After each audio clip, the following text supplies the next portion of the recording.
The Power Play Post Show is on the air, covering minor league hockey since 2003, and now covering the Binghamton Black Bears with news, reactions, and in-depth interviews only heard here. And now, from the Box Studios in Kirkwood, New York, here are your hosts of the Power Play Post Show, Bob Howard and Taylor Welch. And hello, everybody. Welcome to another edition of the Power Play Post Show. This is the show for November 16th, 2025. This is season 15, episode number 20, and episode number 534 in the long-running podcast that is the Power Play Post Show. Hello, everyone. I am Bob Howard. She is Taylor Welch. And Taylor, what a weekend, because you know what? We could be having a different conversation, a much, much different conversation today if the Binghamton Black Bears did not come back and win 7-1 on Saturday night in front of another, almost a capacity crowd again in Binghamton. The numbers have been looking pretty good there. But you and I could be having a completely different conversation today if they didn't win that game and be maybe scratching our heads a little bit and wondering.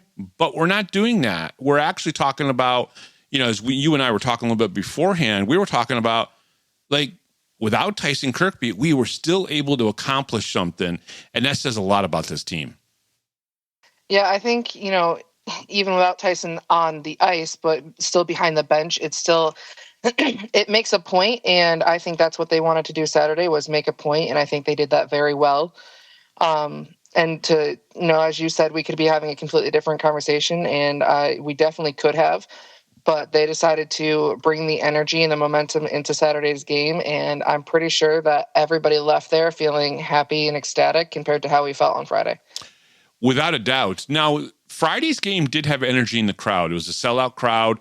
The annual Word of Life program was there. They fill up a ton of seats. It's a very hard game to get a ticket for walk-up. There was definitely energy in it, but it seemed like Saturday had a different feel, a different intensity in there, even before the national anthem. And I know that you noticed that as well. Yeah, it seemed more energetic all the way around, and you could almost feel the energy when you walked into the arena, which I was honestly kind of surprised about, especially with how Friday night ended and how, people left early Friday, or they just left disappointed Friday.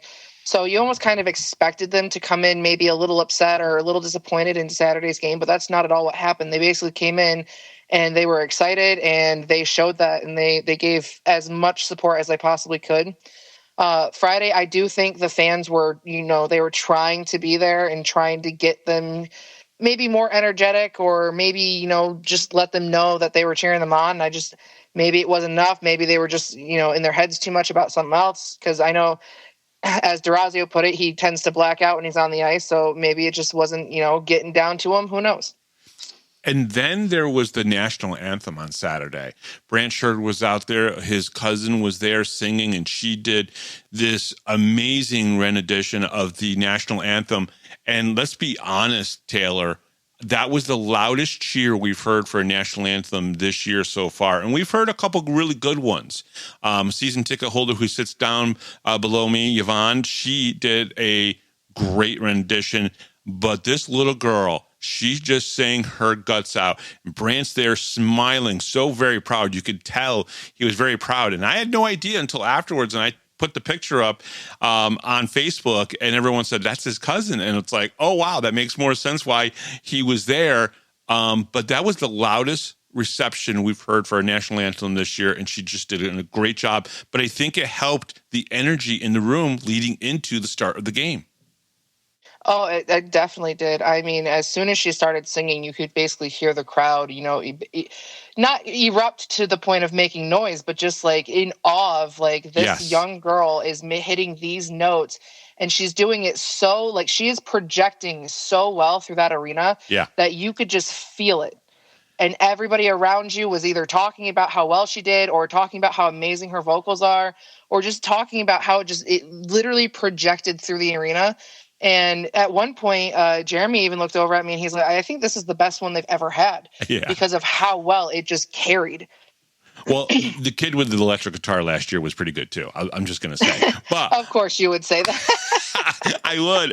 Hey, listen, you put Jimi Hendrix out there as the national anthem, and I'm happy about it. But it resonated into the start of that game, which I know we'll talk about the game in just a little bit as well. But starting that third line, you and I, we'll talk about this right now. We were upstairs in the press box, and when we saw that they were starting, or basically that third line, it's like, really? It was crazy to see that. It was both crazy, but also kind of, I don't want to say expected, but you wanted something. You know, you kind of looked at the roster and you were like, oh, well, you know, because, you know, when they came out for warm-ups, I was like, I'm like, we've got, you know, all of our defensemen out there. And I was like, so who's not playing? And come to find out, Ramakers had been put on the second line. And it was interesting, but it was also like almost exciting to look at this and be like, you know, they went into Friday's game with the same kind of lineups that we've had. And then Saturday, he kind of jumbled it around pretty good. And it worked pretty well, I think. Yeah, no, without a doubt. All right. The Power Play Post Show is available on all major podcast platforms, including Spotify, Apple Podcasts, Pocket Cast, YouTube, Amazon Music, and iHeartRadio. Just search Power Play Post Show on your favorite app, and don't forget to subscribe. Join the conversation on Facebook. Search for Power Play Post Show and become part of our community. Be sure to like, comment, and share our latest episodes with your friends. Looking for everything Binghamton Hockey? Visit binghamtonhockey.net. Coming up on this episode of the Power Play Post Show, 6 more questions with Binghamton Black Bears rookie defenseman Austin D'Orazio. And Taylor, how kind of cool was it? He was on the show. He scores this weekend. And that's kind of how it kind of works sometimes with the interviews here on the Power Play Post Show. You come on the show on Thursday and you score sometime on Friday and Saturday. But he's somebody that has really stood out to you, correct? Absolutely. Basically, he's been good since he came in, but since being paired with Dan Stone, he gives me that, like, because I know how much we all miss and love Dakota Bond and how, you know, his energy and play on the ice was missed. And he is almost bringing that back. He's almost filling that void where, you know, we really wanted somebody like Dakota, and he's very much that person, and he's becoming that person. And that's why, like, after listening to his interview and kind of like understanding more as like who he is as a person and why he plays the way he does, it just gives you a better understanding and just like knowledge into like how things work. So to hear his interview and then to watch him play, especially this weekend, he's been phenomenal, and I'm very excited to see how the rest of the year goes for him. Awesome. Okay, so before we get to game 1, you reached out to me earlier today and said you had a topic that you wanted to talk about. I don't know what this is. So to me, this is Taylor's secret topic segment. And it's brought to you by something, and I don't know what it is. But either way, Taylor, take it away. The floor is yours. So this is kind of... So we've talked a lot about how Saturdays, you know, the game, the momentum, the energy was completely different from Friday. Yeah. So this is something that I would think you'd want for like a Friday game. And I know that Jeremy will appreciate me talking about this because he's the reason that I ended up watching a 19-minute video home yesterday. Okay. Because I learned that he had talked to you about Nicholas Kronwall. Yes. Which, if those of you who don't know, he's a defenseman who played with the Detroit Red Wings. Yeah. He wasn't a huge guy. He was like 6 foot, 190 pounds. Mm-hmm. But he was a guy that just laid massive open ice hits at the blue line. Yes. And as you know, Jeremy says that we need somebody who can lay hits like that. And the reason that I'm even bringing this up is because, and I'm going to pick on you just a little bit. Uh-oh. Last night during warm-ups, we were talking about how Garrett Milan is the best player in this league and shouldn't even be playing in this league. And even I said the same thing Friday night. But Jeremy actually pointed out to me that he's got kind of a big flaw in that when the puck is on his stick, he hardly ever looks up. So he is skating through the neutral zone, never looking up. And that's where, like, if you had a guy like Kronwall who's just planted at the blue line waiting for that, that could be a huge momentum changer. I understand what you guys are talking about there, because Nicholas Kronwall definitely 100%. It was that big big checker that just would lay a big hit. And if your head was down, he would definitely take advantage of it. Not trying to hurt you, but definitely trying to kind of make a point. You better be looking out for me. You better see me. And it brings a certain energy to the game. Nicholas Cronwell, though, and I'll say this to Jeremy because I know Jeremy will understand this 100%, not that you won't, but this is directed towards him because he does bring this up a lot. And there's a guy, Stephen Vales, he's always saying to me, well, why don't we have an enforcer on this team? Why don't we have an enforcer?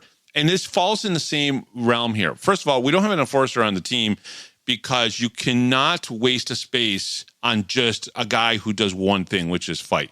So that's the reason why that is. That's the reason why you need a Jesse Anderson. That's why you need an Emerson Emery, right? And Emery was laying some big hits on Saturday, which is something you definitely noticed as well.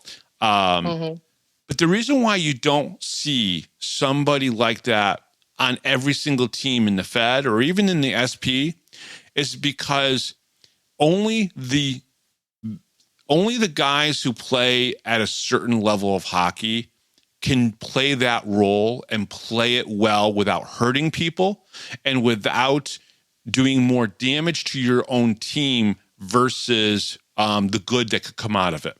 Nicholas Cronwell, the reason why he was so good at it, and Jeremy points out Cronwell, is he was at the highest level of hockey and he was able to lay those hits multiple times with A, not injuring somebody, and B, making it an advantage for his team, for the Red Wings. At this level, I think if guys try to do that and they just don't have the skill level to lay those hits properly, they're going to either hurt somebody or they're going to get more penalties than it's worth for the team. So, though we do see big hits in this league sometimes, I think it's very difficult to find the right person to lay those types of hits. It's a great topic. It's a great conversation because we do compare, unfortunately, sometimes what we see on TV with the NHL versus the level of hockey that we're going to as games, whether it's AHL, ECHL, SPHL, FPHL. Sometimes we look and see what the NHL guys do and say, oh, all of our guys should be able to do that. And unfortunately, they can't. So I agree. I would love to have a guy that could do that. And I think we've had a couple people over the last 4 years with the Black Bears that semi-played that kind of role with trying to do it. Like Farrell, Bryce Farrell, when he came in, he did lay those types of hits. That is something that he was comfortable with. Don Oliveri could lay those hits at times, right? But you didn't see him do it every game and on every shift because it's not a skill level that he was accustomed to doing every single game. Definitely not like Cronwell. And that's the hard part about it. And you have to have a coach who knows his players inside and out.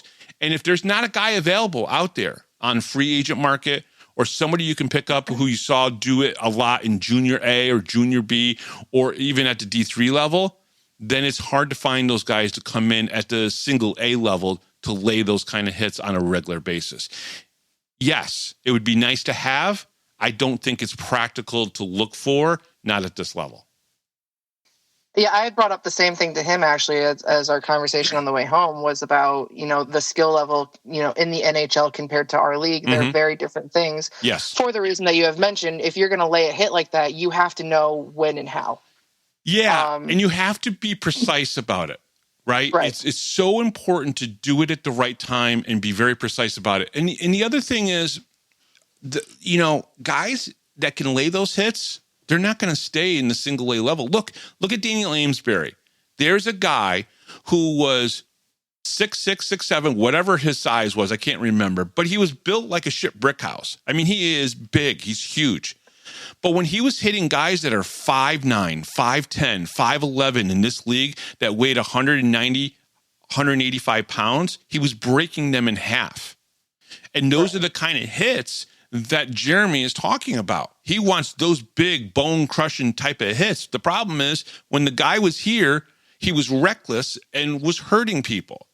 So it's hard to find somebody like a Cronwell at the single A level because they don't exist. That skill is going to get you further up the chain. It's a great conversation. It's a great topic. And And I understand why this came up, because Friday night's game, I felt like we could have used those type of hits. And I think I brought up to you, man, boy, did we really miss Tyson and Don Oliveri in that game, right?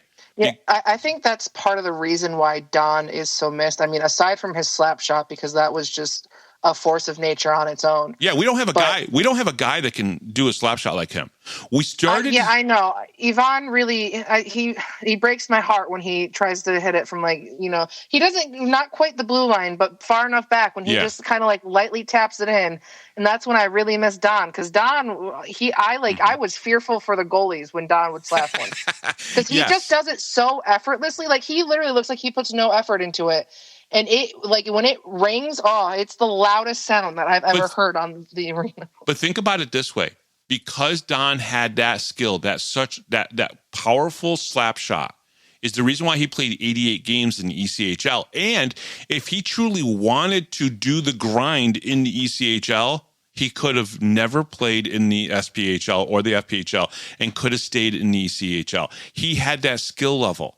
But we were fortunate to have him because of his relationship with Brant Sherwood. So if Brant Sherwood was friends with somebody in the ECHL that could lay hits like that, and he wanted to bring him in, he could probably do that. But finding those guys and getting them away from the ECHL level or the AHL level is almost impossible, because those are the things. We watch it on TV all the time in the NHL. We see the big slap shots. We don't have a big slap shot in the FPHL, not like you would have in the NHL or the AHL. Don had one of the best in all of the league the past few years, but he's not here now. He had the skill level. He had the skill level. That level was something that he was good at, that started not when he was a pro. It started well before when he was a pro.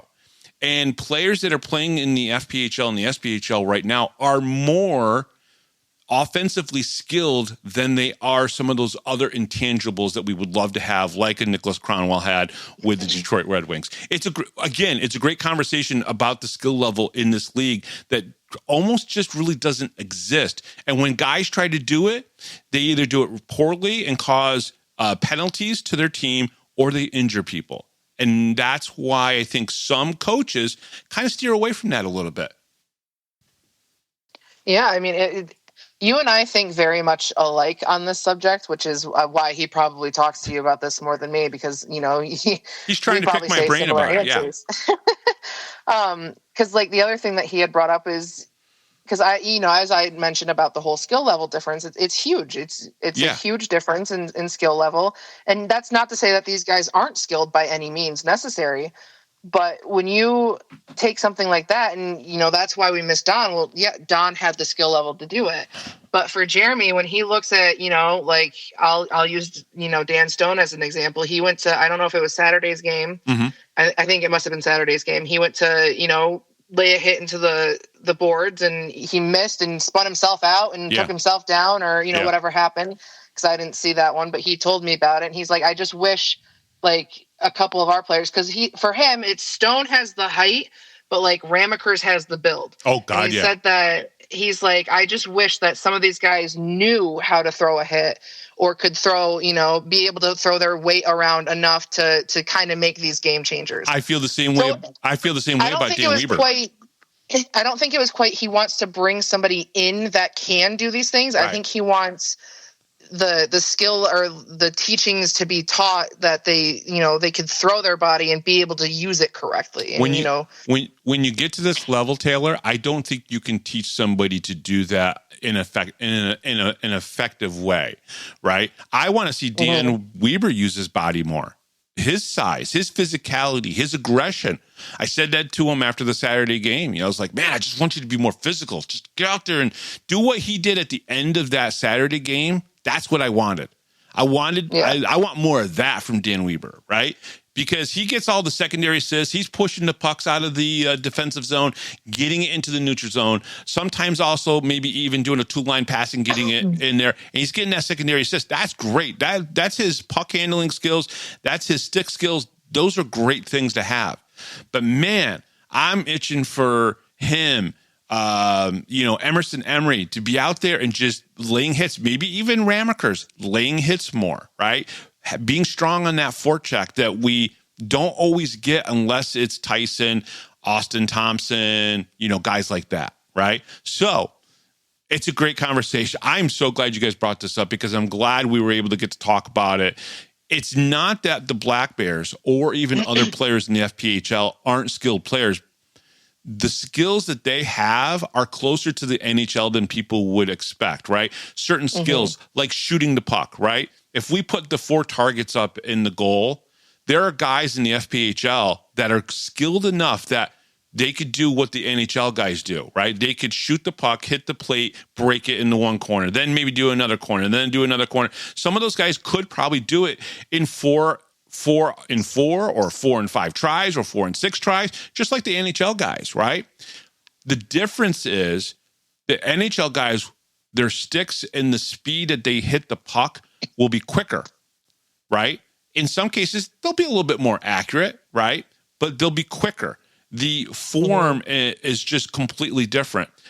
There are other skills that they could be good at. Like somebody in this league can be a great skater, could glide really well, could be fast, but how consistently they execute that skill is different. But the skill, like you could put like a Gavin Yates up against somebody in the AHL skating wise, and he might be able to keep up, or maybe he could like 3 years ago. He's not as a young chicken like he used to be, right?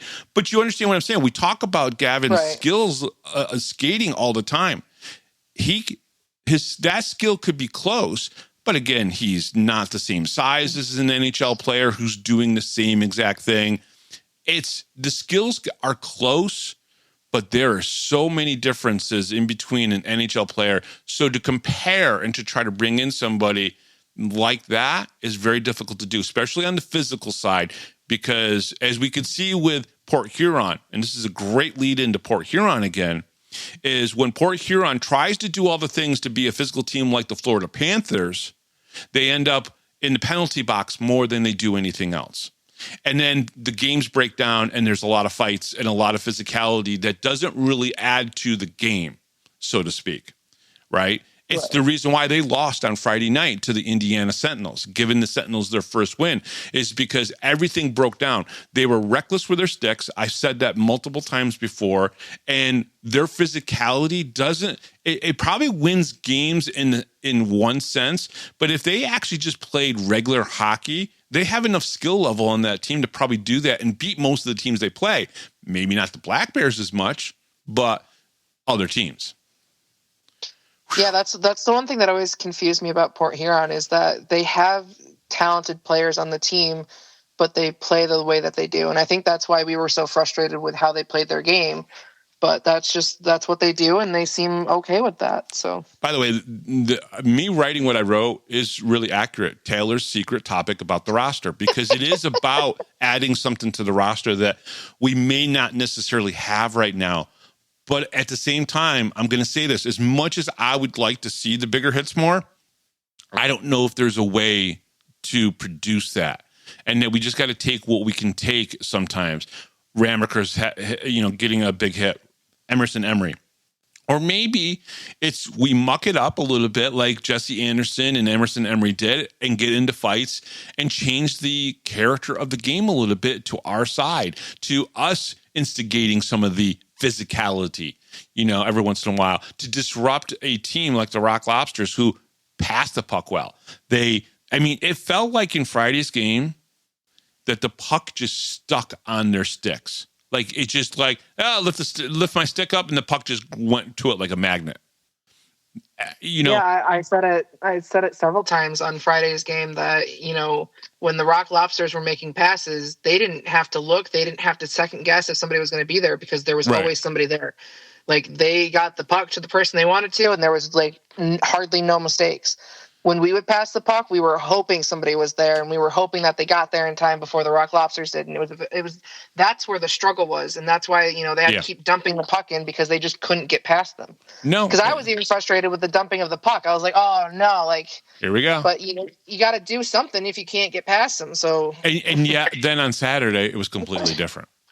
Yeah, it's almost like 360 or 180 to itself, not 360. That would be a disaster. It would be the same. It would be the same.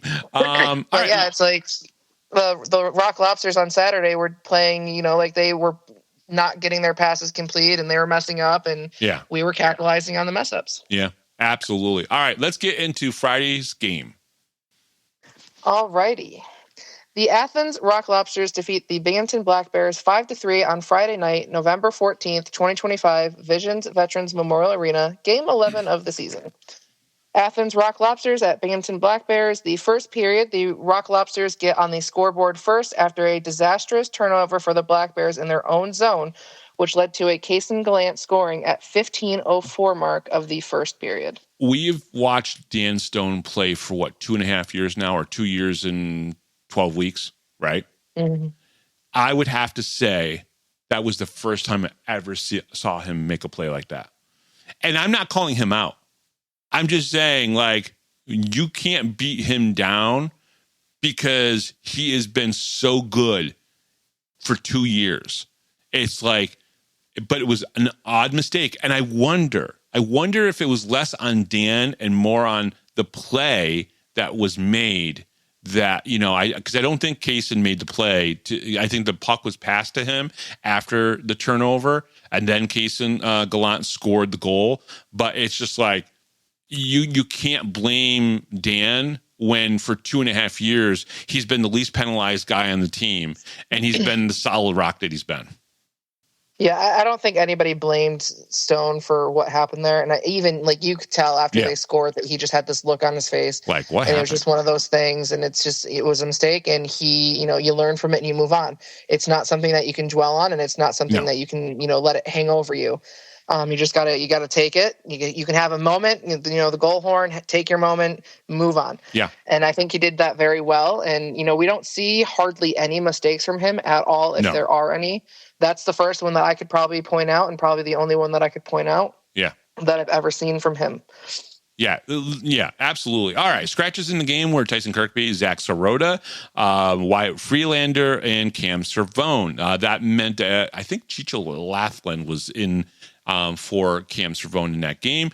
Starters were CJ Stubbs, Ivan Bondarenko, trying to make sure I say the name correctly now, Mac Jansen, Austin DeRazio, Dan Stone, and Dominic Tumay got the start. The game was a sellout, the third for the Black Bears this season, as this was the annual Word of Life game. Black Bears take the game's first penalty, a hook and call by Emerson Emery at the 3:24 mark. For the first 10 minutes of the game, the Rock Lobsters owned the control of the puck and outshot the Black Bears 10-2, something we just don't normally see from the home team. Also, Tumay has made and had to make some good saves in the period. The Gallant goal was because of a bad turnover in the Black Bears defensive zone. We already talked about that. The Rock Lobsters were in the right lanes to make the play and made the Black Bears pay. Chris Ma gets the first penalty for the Rock Lobsters, a slashing call at the 18:31 mark of the period. A graphic went up on the video board welcoming Matt Mott back to Binghamton. I found it interesting, Taylor. They did this while he was in the penalty box. It kind of was a little funny. I think it was set up on purpose that way. Oh, you think so? You think you're like, I definitely think it was on purpose. I definitely, there's the first penalty for them, and it happened to be Ma. I think they definitely did it on purpose. Yeah, and maybe the plan really was if he scores a goal, we'll put it up there afterwards. Just, if there's one thing that Brant Sherwood and the team over there in the locker room, the home team locker room, they love the people who have come in and even had to leave for the Black Bears. So I have a feeling it was going to go up at some point either way, but it was just kind of funny that it happened during a penalty. The Black Bears will have 31 seconds of power play time when they start the second period. Mac Jansen hit the post with 4 seconds left to go in the period. I really thought that was going to go in. The Black Bears need more sustained pressure. They need more shots, and they need to control the puck more. But hey, but they know that. They knew that. Power play opportunities, Binghamton was 0 for 1. Athens was 0 for 1 as well. Shots on goal, Binghamton 6, Athens 16. Taylor, that shot differential in that first period was pretty much a shock. Yeah, it was definitely, I mean, we talked about it pretty much the whole period, is just watching their score go up and ours hardly moved. Yeah. And, compared to every other team that we have faced so far this year, it's been pretty much the opposite of that, where, we've got 16 and the other team might have 6. I made a couple comments that, Tomei almost saw as many shots in the first period as, the other goalies have seen in every other game so far. Yeah. But in all honesty, for them to have as much control as they did of the first period against us, for Tomei to play the way that he did and not allow a goal for over 15 minutes, I thought was truly impressive. Yeah, I agree. I agree with you. All right, second period, there were 2 goals in the second period, just not for the Black Bears. The Rock Lobsters added to their lead with another Kaysen Gallant goal, just 2:06 into the middle period, making this a 2-0 lead for the team from the Deep South. With just 3 seconds left in the period, the Rock Lobsters take a 3-0 lead off the stick of Eric Neely. All right, I don't know how Brant feels about this, right? I've said it before on the show.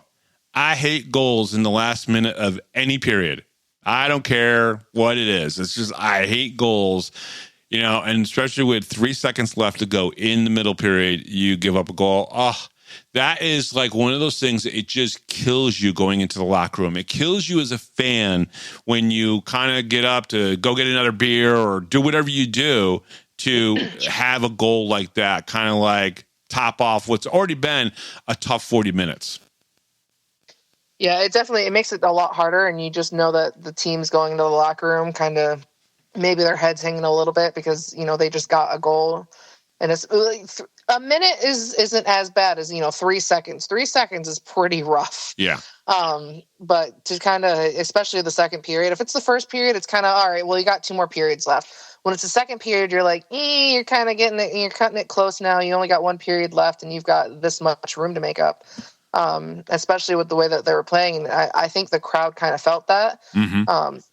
It really kind of hurts the energy, right, when that happens. Oh, for sure. And the energy was already not the great. I mean, the fans were trying. Yeah. But the energy, for the most part, it wasn't great. Yeah, the energy that the fans had was not going to the players, but then the third period happened and it got a little bit better. Okay. In the period, in front of Tomei, Garrett Milan was frustrated at one point.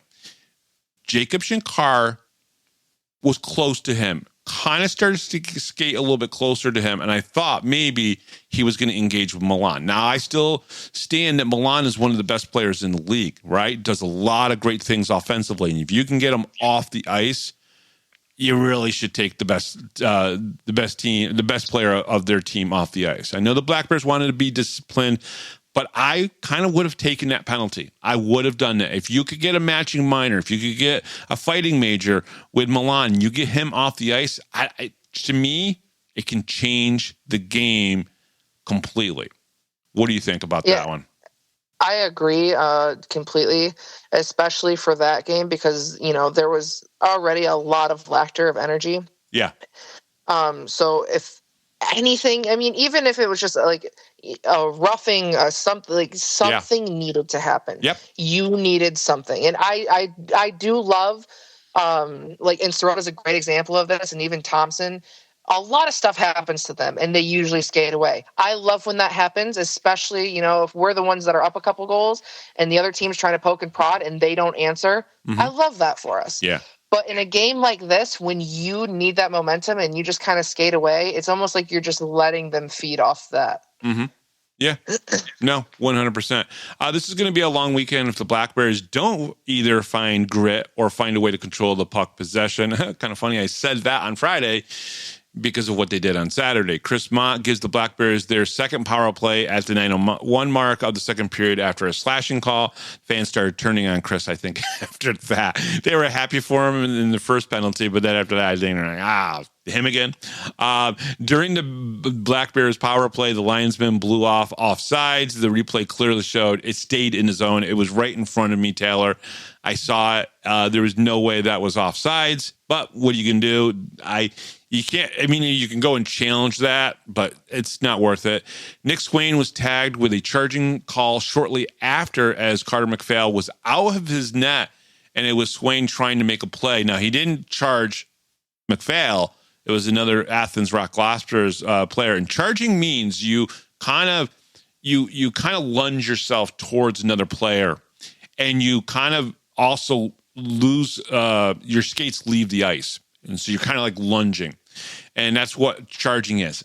I got to be honest with you, it happened in front of me. I might be biased. It just did not look like charging to me. I almost would have rather have seen something like, roughing, or I don't know. It wasn't charging to me. I don't know if you went back and rewatched that one, because that one was a little far away from you.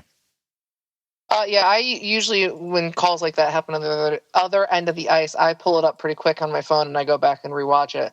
And I have to agree with you. And even Jeremy, I mean, he has eagle eyes for this kind of stuff. And he immediately was like, because he knows that they're going to call a penalty, like what the call is, before they ever even like make the arm motions or anything. Yeah. He's like, oh, well, they're calling charging. And I'm like, what? And he goes, well, that's what he just made the hand signal for. And I'm like, you said charging before he ever did that.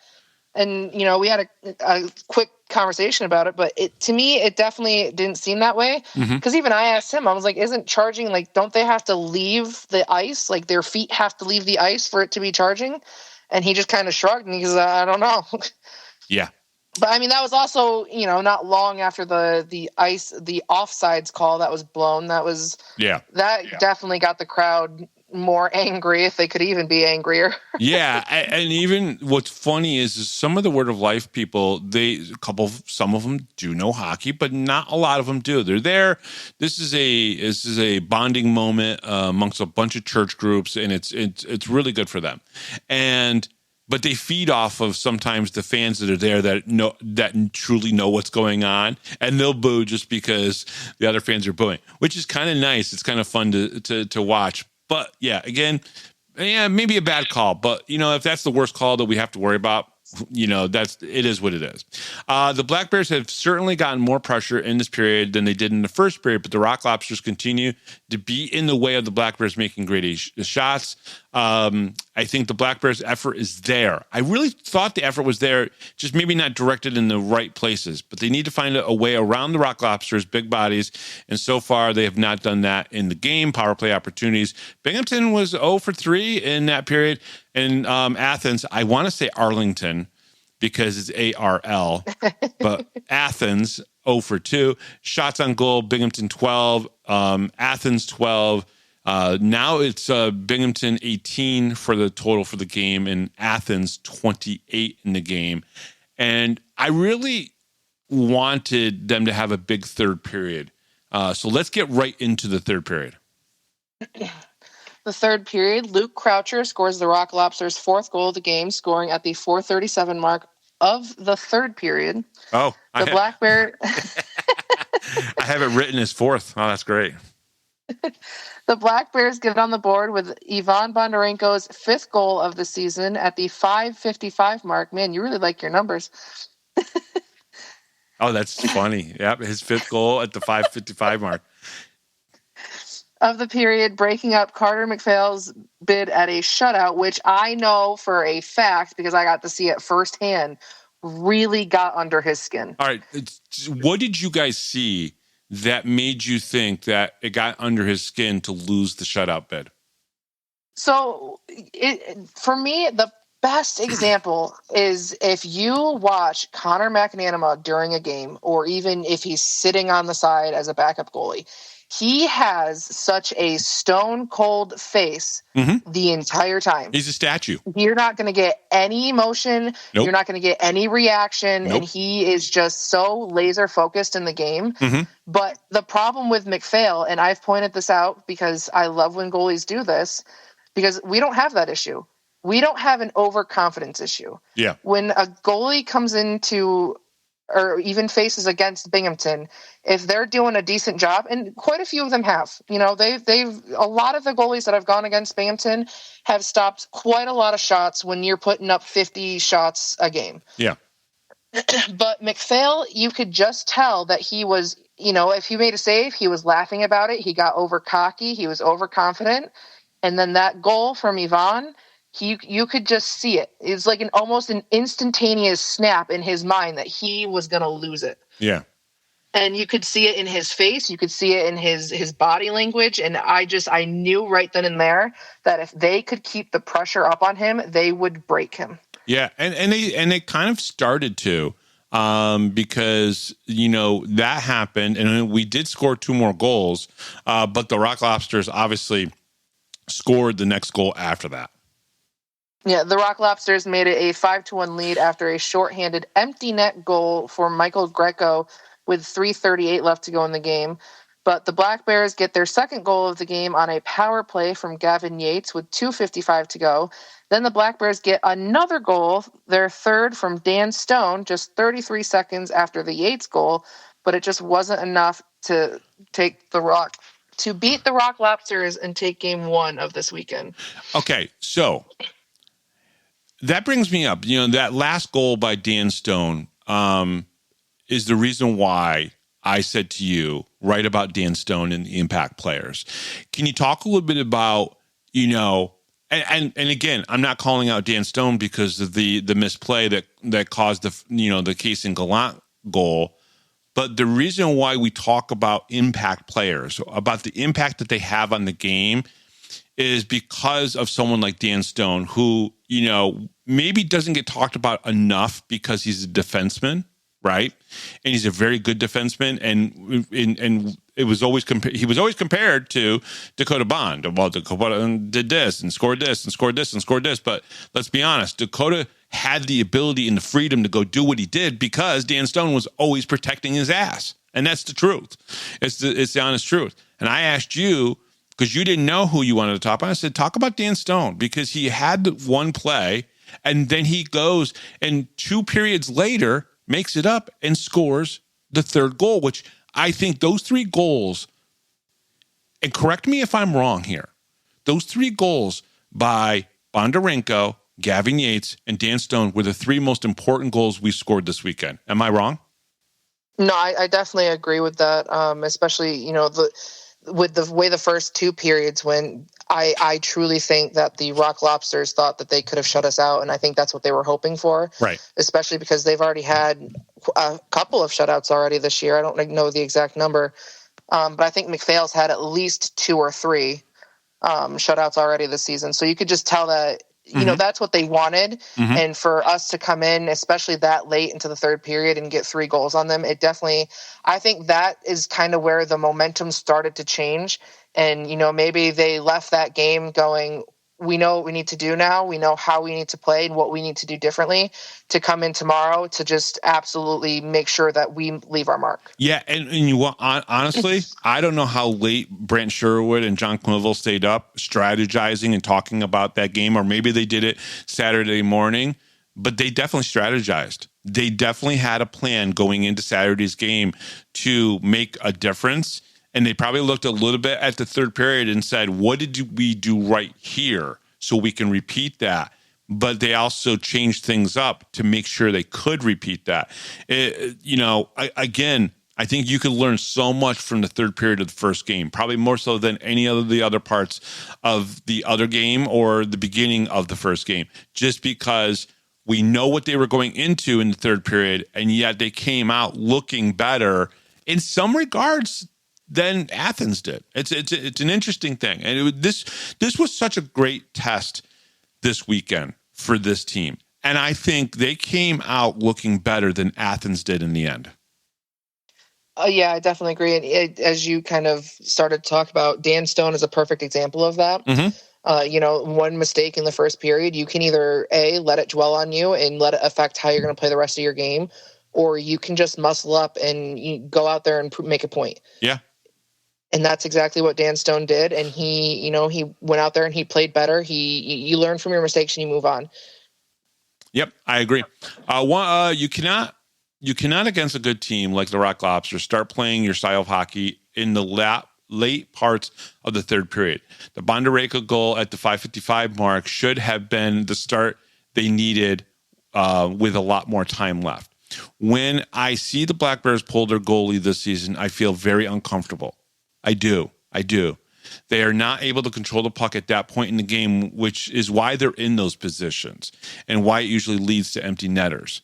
That is something that Taylor and I have talked about a couple times now, where when Binghamton is in the position, right? So the 2 games that they've lost, when they've pulled goalies, it hasn't, yes, they've scored an extra attacker goal because they did it obviously on Friday night, but they've also given up more empty net goals than they have the extra attacker goals. It's something that when I see them do it, if they're in the position that they have to pull the goaltender, more than likely the one thing that has been causing them to be like that isn't because they couldn't score goals. It was because they couldn't control the puck. Yeah, that's one thing I was so like I truly understand pulling a goalie. I do get it. But I hate it so much. And I especially dislike it. I mean, obviously I'm a little biased for our own team. But to watch a team like, the Binghamton Black Bears pull their goalie when the first 2 periods and, parts of the third period, they have a struggle to control the puck. It just blows my mind that you would pull a goalie, because I'm like, you have to be able to maintain control. And I understand having another person out there is supposed to help that. But it just, and especially like I think there was like 6 minutes left in the game when they first pulled him. Yeah. So I hate pulling the goalie. I will always stand by that statement. I do understand the extra attacker, but it seems like it never works out to benefit the team that's pulling the goalie. Yeah. At least from what I've seen in this league, the last couple of years. And I'll be honest, I don't pay attention to many of the other teams, throughout the league. I pay attention a little bit here and there, but to a depth where I would understand their numbers or understand game to game, I don't know enough about. To see if they pulled their goalie and they won their game. That would be awesome. But it doesn't seem like that's something that happens in this league. All right. Too little, too late. The Rock Lobsters are good, but the Black Bears need to play with more urgency earlier in the game. A good game to learn from for the Black Bears, which I believe they did. The Black Bears dropped to 9-2-0 on the season and are still in first place in the Empire Division with 26 points after Friday night. Positive. Black Bears outshot the Rock Lobsters in the game, but more importantly in the third period, where they scored 3 goals on McPhail, who was scored on more in this game than most of his other games except for one, because there was one other game where he was scored on 3 times. That needs to carry over into tomorrow's game. We know that pretty much did. Power play opportunities, Binghamton 1 for 2, Athens 0 for 1. The shots on goal, Binghamton 24, Athens 9, for a total of 42 for Binghamton, and Athens 37. That's probably the big positive you could take out of that. They were trailing in shots on goal for most of the game, and then that third period definitely kicked in. Taylor, give us the rundown on the numbers for Friday night's game. Black Bears' third period comeback falls short when they lose to Athens 5-3. Ivan Bondarenko scored his 5th goal of the season, assisted on another for a 2-point night. CJ Stubbs assisted on 2 goals. Dan Stone scored his first goal of the season. Gavin Yates scored his 8th goal of the season and continued his 9-game point streak. Dominic Tomei saved 32 of 36 shots, losing his first game of the season. The Black Bears dropped their second game of the season. Their record is 9-2-0 with 26 points and remain first in the Empire Division. Yeah, so that is pretty much the Black Bears, Friday night game. They've only lost 2 games of the season, and that right there was definitely, a tough one to watch, but there was positives that came out of it in the end, which was good. All right. Coming up next year on the Power Play Post Show, we're going to take a break because we literally just went like 50 plus minutes there talking about the first game and a great topic that Taylor brought to the table, which I love.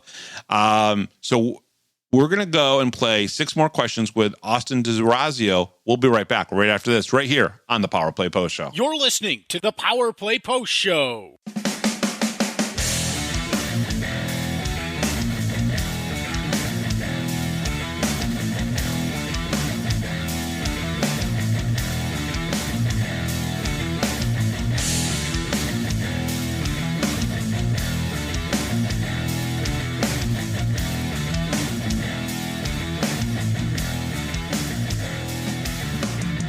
Here is another Power Play Post Show interview exclusive with Bob Howard. And welcome back, everybody, to the Power Play Post Show. It's 6 more questions, this time with Austin D'Orazio. Austin, you ready for these? Absolutely. I'm ready to go. All right. Number 1, who was the greatest influence on your hockey career? I think I kind of said it back in the first interview there. I think my brother, I'd Really? always growing up beside him, watching him, develop as a player and a person. And like I said, kind of running around the rinks and always being around the rinks. I'd have to say my brother was the biggest influence on, me becoming a hockey player, but also, my parents, they've given me everything I, could have, dreamed of and asked for, even outside of hockey. I can't thank them enough, and I will honestly probably never be able to repay them for the amount of money and time and, love they put into me to play the game that I love and, the career and dream that I tried to pursue and keep trying to pursue now. So have they been down to Binghamton yet to watch a game? They have not. I have an older grandfather. He's 94 years old that lives with us. Mm-hmm. So back home, and it's tough for them to leave get away. him, and it's tough for him to travel. So it's they haven't, but they will be down. I think sometime in December, hopefully for a family weekend. For the family weekend. I believe so. Yeah, I hope they can come down and maybe get some time out there. So. That would be pretty cool. That would be awesome. I know I've met so many family members of the team. It's pretty awesome. All right, number 2, what is your dream job outside of playing hockey? That's a tough one. Actually, I guess it's not really tough. I think being a professional golfer would be very cool. Well, that's number 3. That's the third one this year. Yep. Yeah. I think that's like I play golf throughout the summers, and I love golf. So all right. Now were you here for at least the charity, the Booster Club golf tournament? I was not. No, unfortunately. Okay. So have you played golf with any of the guys yet here locally? I have, yeah. Okay, I played with a couple of the rookies, and at the Ely Park golf course.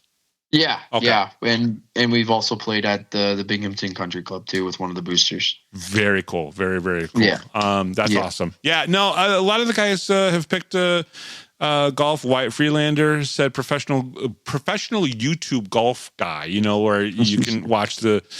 He'd love to be able to do that. Mac Jansen said anything on a golf course. So it's amazing how.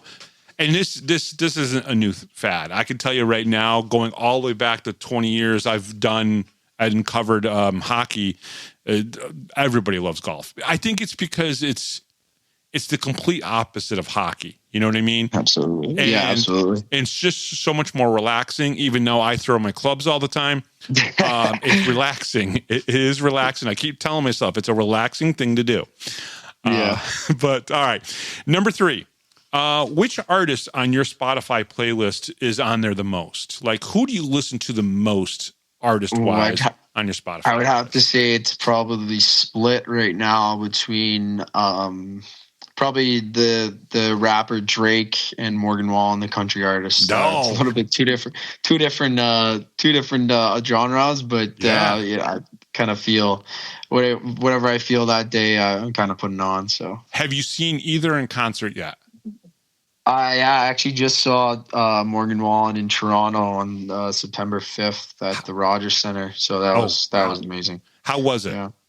Oh yeah, that was amazing. He put on a great show. I think it was worth every penny I spent. So when I asked a similar question like this 2 years ago, like 9 of the guys said Morgan Wallen. It was amazing how much he is liked, in the sports world, and especially with the hockey players. Mm-hmm. Okay. Yeah, no, it's just like a big country thing, I think, around with the hockey players, and he's probably one of the best. So yeah, without a doubt. Okay, number 4. Okay, do you remember the Dos Equis commercial, right, where we say the most interesting guy in the world, right? Well, who is the most interesting guy in the locker room? The most interesting guy in the locker room. That's a good one. I'd have to think for a second. I'd say probably Jacob Shankar. Okay, tell me why. Yeah. No, I just think he's actually got a spot in where I actually used to be in the room, but it's just a behind the pole, and I always just kind of look over to him, and he smiles, and we laugh, and we're kind of close buddies. So it's he's probably the most interesting guy for sure. Perfect. All right, number 5. Your favorite candy or sweet? Oh, I think sour Skittles. That's definitely my favorite candy. Oh, gross. Oh, I love Skittles. No, I love Skittles. Don't get me wrong. I hate the sour ones. Oh my gosh. Worst answer ever. And I'll give you bonus points for that. All right. Number 6. And this is the question that's been on here since day one of me doing this. A zombie outbreak has happened and you are locked in an ice hockey arena. Who is the one person, dead or alive, fictional, non-fictional, that you would want there with you? I think it goes back to, kind of the most interesting guy in the room, and it's Jacob Shankar. Really? Yeah. So you'll take a player from your team and be in there just because he'll entertain you, or do you think that you guys will survive if you guys team up? Yeah, I think we'd survive. I think we have very like minds. So I think we just, I don't think, after the while of being in there, we'd bicker or anything. I think we'd be able to get out of any situation where we've been presented, just like we do on the ice. So. Perfect. Austin, thank you so much again for coming on and doing the interviews with us, and have a good rest of the season. And maybe we'll have you on in the new year to talk about how the team's doing.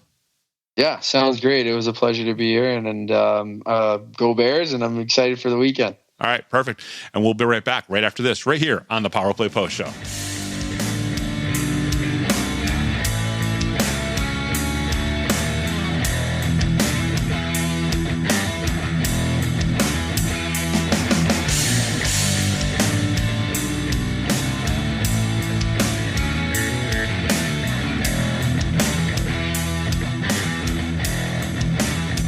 If you're a Binghamton hockey fan, then you need to check out binghamtonhockey.net for all your news, stats, information, the Binghamton Hockey Hall of Fame, top 10 lists, profiles, and so much more. That's binghamtonhockey.net. You're listening to the Power Play Post Show. And welcome back, everybody, to the Power Play Post Show. That was Austin D'Orazio answering 6 more questions. And Taylor, it is time finally to get to Saturday night's game, where the Black Bears kind of changed things up on us. A lot. They changed a lot of things up on us. The Black Bears defeat the Athens Rock Lobsters 7-1 on Saturday night in Binghamton, November 15th, 2025, in the Division's Veterans Memorial Arena, Game 12 of the season. Athens Rock Lobsters at Binghamton Black Bears. The first period, Ivan Bondarenko scored the Black Bears' first goal at a costly turnover in the neutral zone as Bondarenko stole a pass and sent a slap shot past the Rock Lobsters' McPhail to put the Black Bears up 1-0. The Rock Lobsters tied the game up 1 minute and 15 seconds later with a goal from Matthew Garcia. What was funny was we had obviously the conversation about slap shots, and we got one from Ivan Bondarenko to get that goal. I mean, he came in, he hit that thing as hard as he could, and it went past. So it was kind of nice to see. I know, maybe he heard me. I think he probably did. All right. First period notes. Starters, Connor McAnanima. Wait, hold on. Jacob Shankar, Zachary Demarais, Nick Swain, Cam Servone, Dan Weber. What is going on? The world is coming to some crazy end because those guys got the start. But holy cow, there was a plan, and obviously it worked. Scratched in the game was Tyson Kirkby, Zach Sirota, Dominic Tumay, and Tim Kim was not in the game. Jacob Shankar took the Black Bears' first penalty 35 seconds into to the first, a high sticking, and I'm not angry about it. And I'll be honest with you, Taylor, this is where we can start. The energy from that third line coming out there and starting the game was awesome. Oh, yeah, definitely. And even after, like, if you just look at that penalty, that's the only penalty that was in the first period. Yeah. So that just goes to show how disciplined not only our team is, but the Athens Rock Lobsters. I mean, 35 seconds in the period and then no other penalties after that. I think that tells you how much the energy was there. Yeah. Is the fact that these teams were just out there, trying to get the puck, trying to get, in control of the game and not really worried about, the other stuff in between. This has been a much better start for the Black Bears on Saturday night. It was a great start to the game. This game has already got a totally different feel than Friday night's game. Already the Black Bears have 7-4 shots lead after the first 10 minutes, which was completely reversed from Friday night. Overall, a better period for the Black Bears than all the periods last night. Seriously, way better. And I truly mean that. I think the first period, even though they only scored one goal, the first period of Friday night's game or Saturday night's game was probably better than the other three periods. Even though I know Friday night's third period had 3 goals, I really truly thought the energy that the team had in that first period made that the best period compared to the other 3 from the night before. Oh, yeah, I definitely agree. You could just tell the energy, the way they wanted to control not only just the puck, but just the flow of the game itself. I think it was just a huge difference compared to Friday night's game. Power play opportunities. Binghamton didn't have any opportunities because Athens didn't take a penalty, and Athens was 0 for 1 shots on goal. Binghamton 15. Athens had 10 shots on goal. Taylor, let's talk about the second period. Second period, the Black Bears took a 2-1 lead with a power play goal from the blue line as Austin DeRazio scored at the 1:11 mark of the period. With Carter Shinkarik in the box for tripping, Mac Jansen gave the Black Bears a 2-goal lead at the 13:12 mark of the period, making this a 3-1 game. Yeah, already right there at the end of the second period, Black Bears have a 3-1 lead. Last year, game 2 of their series down in Athens, same type of scenario. Black Bears had only given up 1 goal, and the Rock Lobsters, only scored 1 goal, but the Black Bears had scored at least 2 or 3 going into the third period. So what a difference! History was repeating itself, as I wrote on Sunday morning, and it was pretty crazy how that worked out. What a difference in 24 hours! The Black Bears are hitting the Rock Lobsters, and they are the disruptors on the ice, which. Everything that I put disruptors in says it's not a real word. I just don't know how to spell it, apparently. Both Emerson Emery at the 1955 mark and Jesse Anderson at the 810 mark had fighting majors. It didn't matter if they won or not. I truly, truly believe that. They fought, and it shows how when you are physical against a team that thinks they can skate and play around you, how you can change the game in your favor. Now, I know that Emerson Emery, he pretty much won his fight. Jesse Anderson, it was down by you. I think it was down by you. Yeah, it was down by you. Yes. And then he came towards me, and I got that picture of him that I used for the final game graphic, which I have a little bit of a story on that. But what was your thoughts of those 2 fights? I mean, truthfully, I thought they both won them. Jesse's caught me by surprise a little bit. I feel like when the fights happen that are close by us, it's always behind the net. Yep. Or in that, general area, the trapezoid area. Yeah. But Jesse, he's one of those players that he doesn't get into fights very often. And when he does, it almost like throws you back a little bit because you almost forget that he can fight or he does fight or he has. But, he went against somebody that had, some tape on his nose and, that was, bleeding pretty good as he left the ice. I don't think he came back out. I could be wrong, but I don't remember seeing him back out on the ice after that. Yep. But I think that, both Emery and Anderson won their fights, whether people agree with me or not. And I'm sure the Athens Rock Lobsters disagree with me.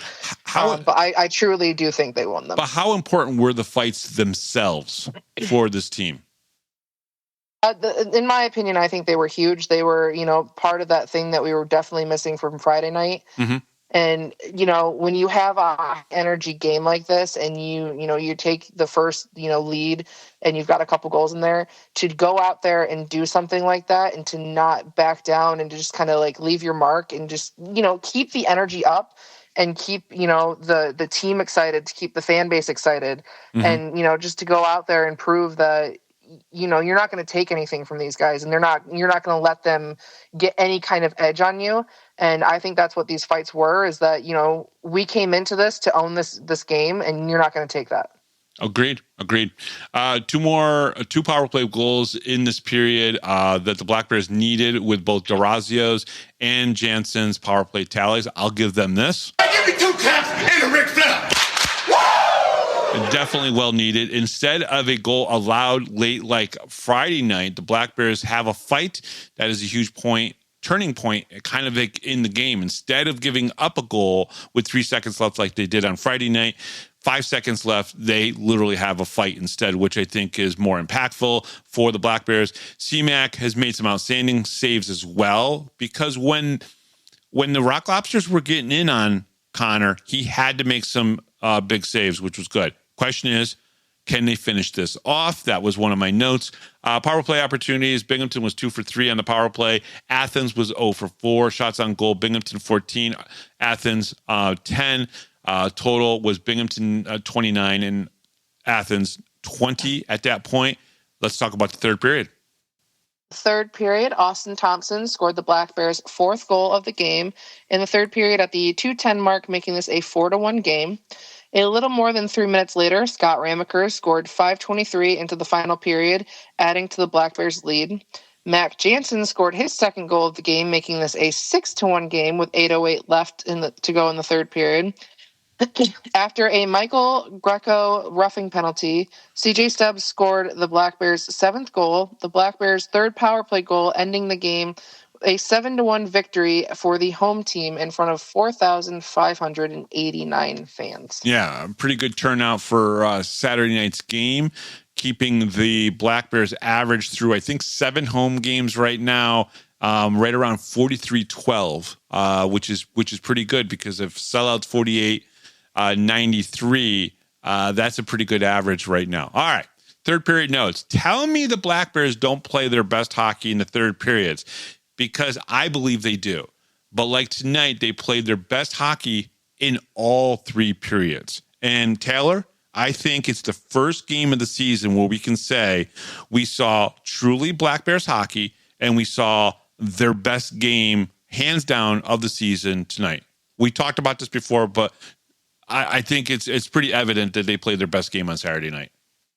Yeah, we talked about it a little bit before we started recording about, because you said that you felt really good about this game. Yeah. And I made the comment that I'm pretty sure that everybody does, fan base, team, coach, all the way down the line. I think everybody feels great about how Saturday went, because to me, it felt like Binghamton Black Bears hockey. That's the energy, the level of play, just, the goals, the crowd, just from everything down. It just seemed like we were finally at the style that we were playing last year. Now, like last year, the Black Bears responded and had the Rock Lobsters on their heels. I believe they did that pretty effectively on Saturday night. I couldn't see initially the Jacob Shankar hit on Chris Mott that drew the 5-minute major for boarding. I saw Chris after the game. He was okay. I thought it was a clean hit initially. So I know sometimes you go back and review those things, because that one was a cross for me. And when I initially saw it live, I really did think it was a clean hit. Do you think Shankar's hit was clean, or do you think it, deserved the boarding 5-minute major? I don't think it deserved the 5-minute. In my honest opinion, I watched it back several times. I even showed Jeremy. I slowed it down. I watched it several times as they, the refs were reviewing it, and they took it from a 2-minute to a 5-minute, or was it 5 or was it 4? No. I thought it was a double. No, it was a 2 to a 5. The double minor was a different hit. So I've throughout that game several times, I went back and rewatched stuff, but I didn't think it was deserving of 5. Maybe if you wanted to give 2 for roughing, I would have been more understandable, but I didn't think boarding was the right call, but can't really do much about it, unfortunately. No. Emery and Jesse both had two impactful fights. There was physicality all throughout this game that the Black Bears initiated, and it was needed to get the Rock Lobsters off their game. It's what Port Huron does with the Black Bears with a tad more discipline. Because we had a lot more discipline than Port Huron would. Dan Weber's roughing was a reaction to Cam Cervone being run over near the end of the game. I want to say that when we see Gavin Yates down on the ice, because there was a moment when Gavin Yates kind of ran over one of the Athens Rock Lobsters and kind of fell down. He was down for a while. That had everyone worried. But he's an effing hockey player. I know I said in the article, or at least in the day, my notes on Facebook, I said the full thing, but he's an effing hockey player and was back at it like they all do. The Black Bears are 10-2-0 and have 29 points on the season. What a game. What a great weekend of hockey. I truly believe that, Taylor. This was a great weekend of hockey. I know the Black Bears lost on Friday. Maybe we didn't get to see their best game on Friday, but seeing the skill that the Rock Lobsters have and what Binghamton did on Saturday to kind of respond to that loss was a great weekend of hockey. Yeah, I agree. And when you have a team like Athens, who, they're a very good team, they're first in their division for a reason. And you kind of, before, even Friday night, you've had a lot of people discussing, whether the fan page or just conversations in general, that they were okay with losing a game. Yeah. They were okay going into this weekend with a split, because you almost want at some point for them to lose a game, especially against a team like Athens, because as it goes to show, you can learn so much. And I think it made a huge difference. If maybe we had won Friday night, I don't know if the energy would have been the same for Saturday night. It could have been. You never know. But I think every once in a while when you have a loss like that and, you go into the next game and you know that you have to do things differently, it just, they broke up the lines. They paired people differently to an extent. And you brought a certain level with it and you learn from your mistakes and you move on. I think sometimes a loss is more beneficial than just winning all the time. Yeah, without a doubt. I do want to say that after you and I both wrote this morning, we had some of the best reaction from the Power Play Post Show fans to our two articles, your impact players and my day after game report. I think both got a lot of attention from the fans. I think a lot of the fans saw this weekend as a great test and a great accomplishment for the Black Bears, and they were excited about it. And, whether it was likes or hearts or just comments, we got a lot of response from the fans from this weekend's games. And I think that's really awesome. I think the Black Bears fans, they're all totally in on the Black Bears. Yeah, I love, after I post the impact players, when people comment, because I like to go through and read, kind of, what they agree with and, how, they'll even highlight other people. And that's one of the toughest things about writing the impact players is like, I messaged you last night. Yeah. I had two players right off the bat I knew I was writing about. Yeah. And then I told you that I was so unsure about a third player because I originally was just going to choose Yvonne because, the first goal, fairly early into the game after yesterday's or Friday night's game, I was like, to me, that was pretty impactful. But then, we got 7 goals. I'm like, I could write about many of these guys and, be able to sit there and just continue to write about them. And then I slept on it, which has been so helpful. Yeah. Because I woke up, this morning and I messaged you and I was like, I know exactly who I want to write about. And like, what have I told you about sometimes writing about a game the day of the game or the day after the game is completely different. Oh, it is. And, last night's a great example. I knew right off the bat that I was going to talk about C-Mac. There was no question in my head. Yeah. And Austin Durazio, just because that was two without any second guessing that I was going to, make a post about. But that third one, as I said, there's so many people on this team that I could have written about, and that it's so hard to just sit there and choose one.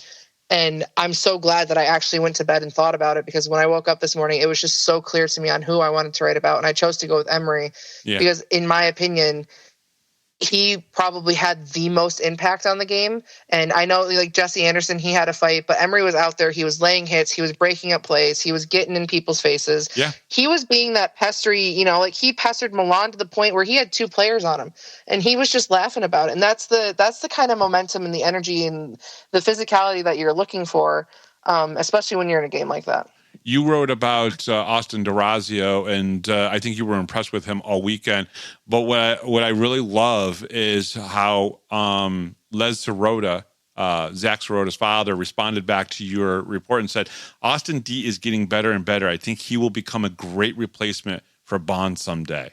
So there's other people that are thinking like you when it comes to Austin D'Orazio and how he could step into those shoes and possibly fill it someday. That's a pretty good piece of insight from Les Sirota.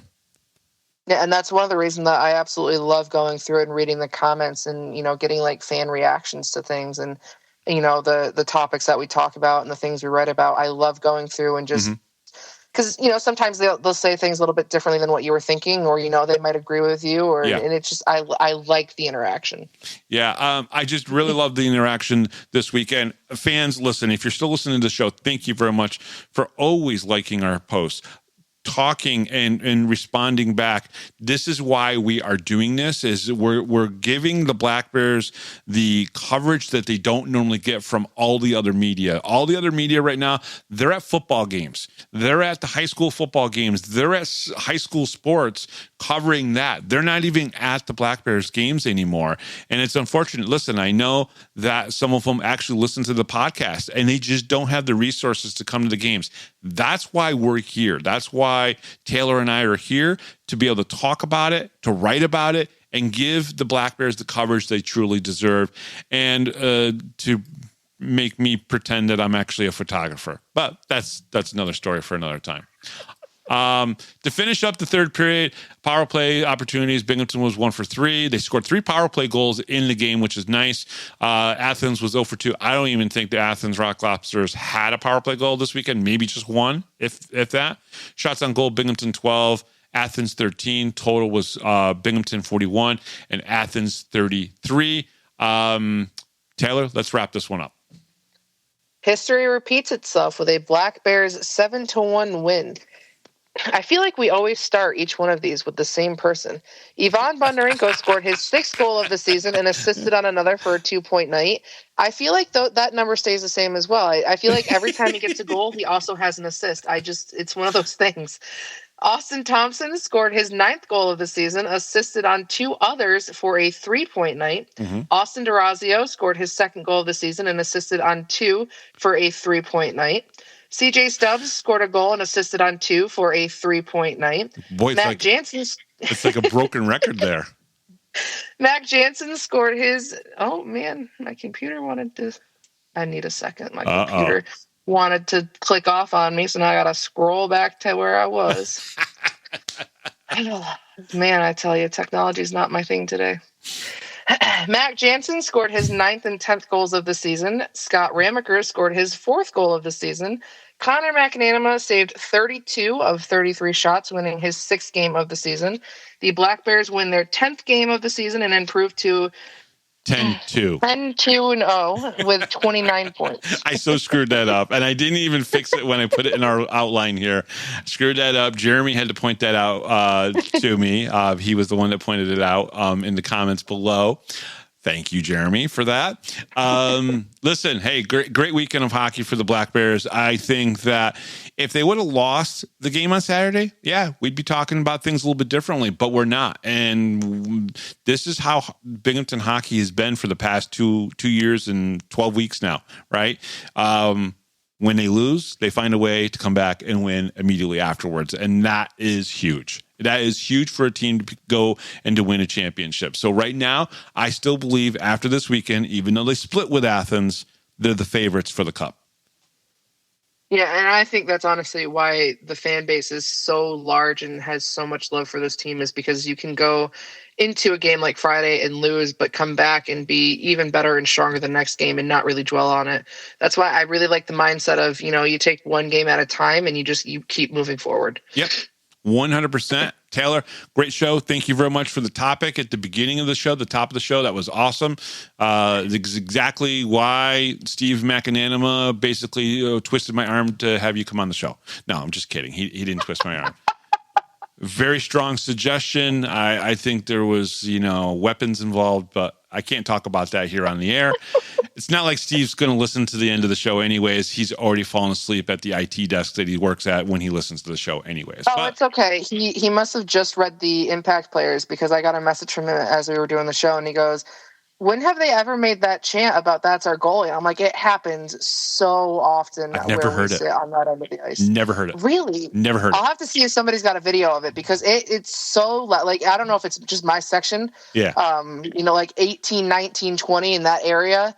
It's just, they do they chant the other goalie, we get a goal. It's the you suck.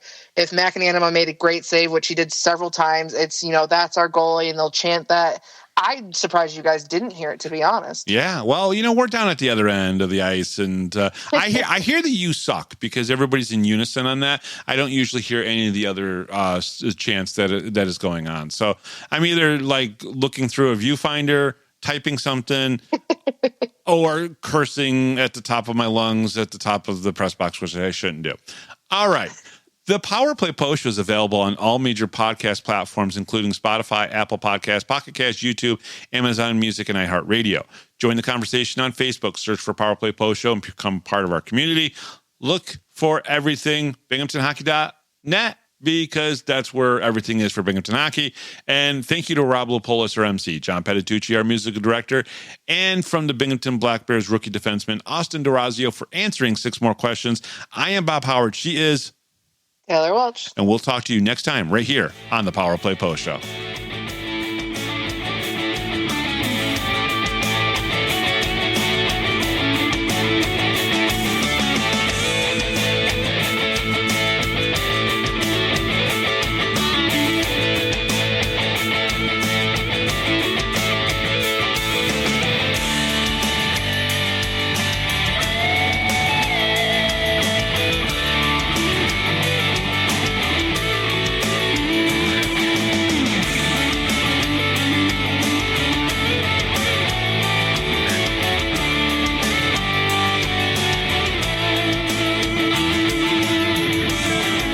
Thanks for listening to this edition of the Power Play Post Show.